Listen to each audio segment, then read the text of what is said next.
پاکستان کے قیام کی تحریک جن بنیادوں اور نظریات کو لے کر آگے بڑھی اور فتح سے ہمکنار ہوئی، وہ اپنے زمانے کے مروجہ سیاسی و معاشرتی نظریات سے بالکل مختلف، الگ اور جدا تھے۔ جنگ عظیم اول کے بعد پوری دنیا جن 4 بنیادی وجوہات کی بنیاد پر قومی ریاستوں میں تقسیم کی جا رہی تھی، وہ علاقہ، نسل، رنگ اور زبان تھیں۔ ان میں سے سب سے اہم نظریہ علاقہ یعنی مادر وطن تھا، جسے آج بھی عرف عام میں کسی قوم کا علاقائی دائرہ اختیار کہا جاتا ہے۔ اسی بنیاد پر خلافت عثمانیہ کے جھنڈے تلے جمع ایک وسیع مسلمان امت کو مصر، لبنان، عراق، ترکی، اردن اور شام جیسے چھوٹے چھوٹے ملکوں میں تقسیم کر دیا گیا۔ تیل کے مالک علاقوں کو مزید چھوٹی چھوٹی اور کمزور ریاستیں بنا دیا گیا، جیسے کویت، قطر، دبئی اور ابوظہبی اور مسقط وغیرہ، تاکہ ان پر غلبہ حاصل کیا جا سکے۔ ان ملکوں کے رہنے والے سب عربی زبان بولتے تھے، لیکن علاقے اور نسلی تاریخ کی بنیاد پر ان کے درمیان سرحدیں بنا دی گئیں۔ قیام پاکستان معاشرتی علوم کے ان چاروں مسلمہ اصولوں کے بالکل برعکس اور صرف اسلام کے نام پر وجود میں آنے والی قومیت پر قائم کیا گیا۔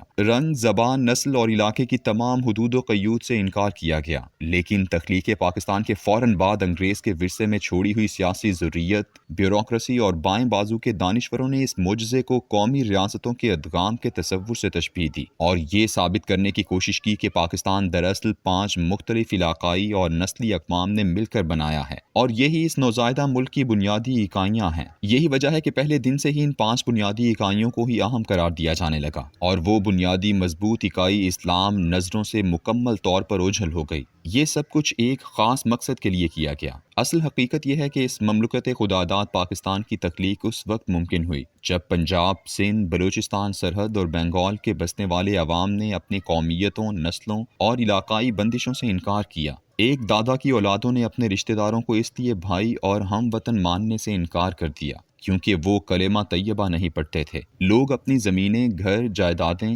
حتیٰ کہ اپنے آباء و اجداد کی قبریں تک چھوڑ کر اس نوزائیدہ پاکستان کی جانب ہجرت کر کے آئے تھے، اور اسی تقسیم کی بنیاد پر لاکھوں لوگ یہاں سے ہجرت کر کے بھارت چلے گئے تھے۔ یہ تقسیم اس قدر فطری، محکم اور غالب تھی کہ جب پاکستان کی بنیادی اکائیوں کا نعرہ بلند کرتے ہوئے مشرقی پاکستان کی اکائی اپنی زبان، نسل، قوم اور علاقے کے نام پر اور بھارتی افواج کی مدد سے علیحدہ ہوئی، تو بھارت میں موجود ہندو بنگالیوں نے، جو ان کے اپنے ہی ہم زبان، ہم نسل اور ہم قوم تھے، انہوں نے مشرقی پاکستان کے ان بنگالیوں کو اپنے ساتھ رکھنے سے انکار کر دیا۔ اگر زبان اور نسل کا رشتہ اتنا مضبوط ہوتا تو آج وہ قدیم بنگال ایک ہوتا جو قبل مسیح سے موریہ اور گپتا بادشاہتوں کے زمانے سے گاوتا ریجن کے نام سے ہی اپنی ایک آزاد حیثیت رکھتا تھا۔ نواب سراج الدولہ سے انگریزوں نے اسے چھینا، تب بھی بنگالی قوم بلا شرکت مذہب ایک ہی علاقائی اکائی کے طور پر موجود رہی۔ انگریزوں نے 1905 میں اس بہت بڑے علاقے کو انتظامی طور پر 2 حصوں میں تقسیم ضرور کیا، لیکن آبادی اپنے ٹھکانوں پر ہی قائم رہی۔ مگر قیام پاکستان نے جس تقسیم کا اعلان کیا کہ مسلمان بنگالی اور ہندو بنگالی 2 علیحدہ قومیں ہیں،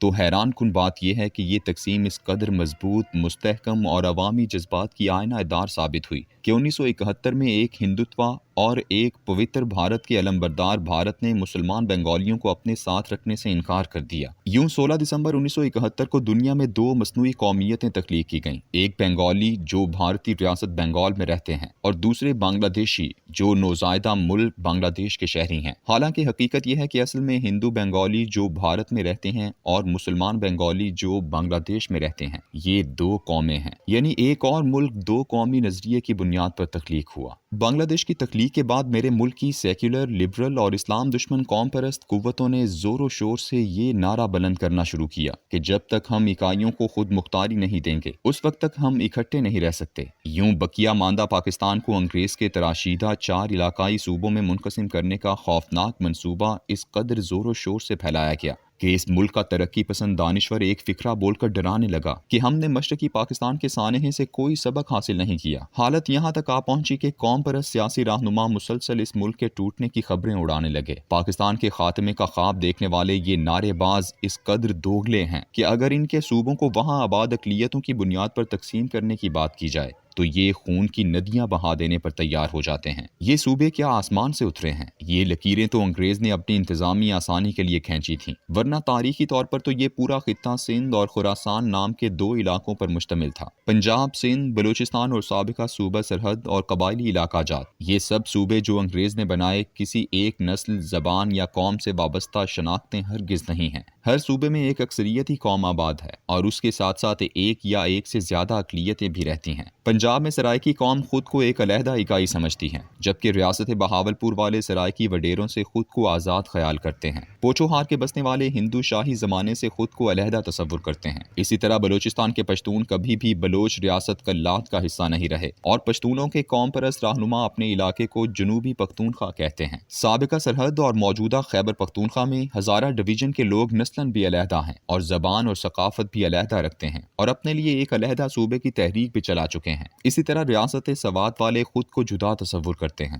سندھ میں شہری علاقوں میں آباد اردو بولنے والے 72 سال سے یہاں آباد ہیں اور اب ایک ایسی بڑی اقلیت بن چکے ہیں جن سے حکومتیں بنتی اور بگڑتی ہیں۔ انہیں اب بحیرہ عرب میں اٹھا کر پھینکا جا سکتا ہے اور نہ ہی انہیں ان کی زبان و ثقافت چھوڑنے پر مجبور کیا جا سکتا ہے۔ سیاسی قیادتوں نے ان تمام صوبائی اقلیتوں کا گلا گھونٹنے، ان کے حقوق غصب کرنے، ان کو مستقل طور پر محکوم رکھنے کے لیے انگریز کے بنائے ہوئے ان 4 صوبوں کو مقدس بنا دیا۔ ان صوبوں پر قابض غاصب سیاسی اکثریت نے اپنے مفادات کو تحفظ دینے کے لیے پہلے 1973 کے آئین میں انگریز کے بنائے 4 صوبوں کو اہمیت دیتے ہوئے ان لاتعداد صوبائی اقلیتی اکائیوں کا انکار کیا اور استحصال کیا، اور پھر جب انہیں دوبارہ موقع ملا تو 18ویں ترمیم کی صورت میں اس استحصال پر مہر تصدیق ثبت کر دی جاری ہے۔